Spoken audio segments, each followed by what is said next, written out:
Arestado ang mag-live-in partner na umano'y tulak ng droga sa Quezon City. Ang kanilang mga parokyano, mga artista pa. Balita hatid ni Mav Gonzalez.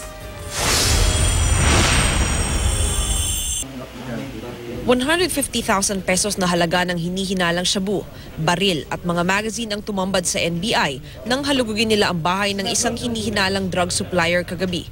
Bitbit ang search warrant, tinungo ng NBI-NCR ang bahay ni Eugene Vera Pascual sa isang pribadong subdivision sa Quezon City. Alam niya siguro kasi na may existing warrant of arrest siya.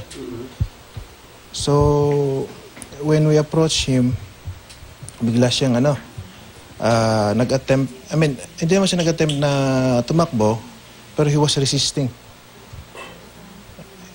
Ayaw niya makipag-usap sa amin at ayaw niya makipag-cooperate na pupunta dito sa unit niya. May nalaglag eh? Yes, accordingly, merong nalaglag na nakita ng mga kasama natin sa labas na suspected sa May pending warrant of arrest si Pascual dahil din sa illegal drugs noong 1996. May report daw na nagsusupply umano ng illegal na droga sa mga artista ang suspect pero iniimbestigahan pa ito.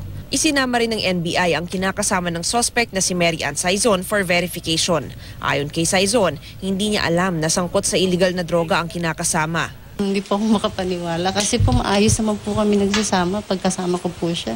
So yung asawa niyo po, parang lumalabas, negosyante, businessman? Nagle-lending po siya tapos nag-aasikaso po siya ng sa Antipolo.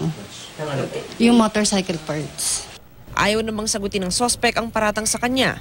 No, sorry. Ayaw niyo sir kahit statement. Totoo lang ho ba? Yung sabi nila, pusher daw ho kayo. Mav Gonzalez, GMA News.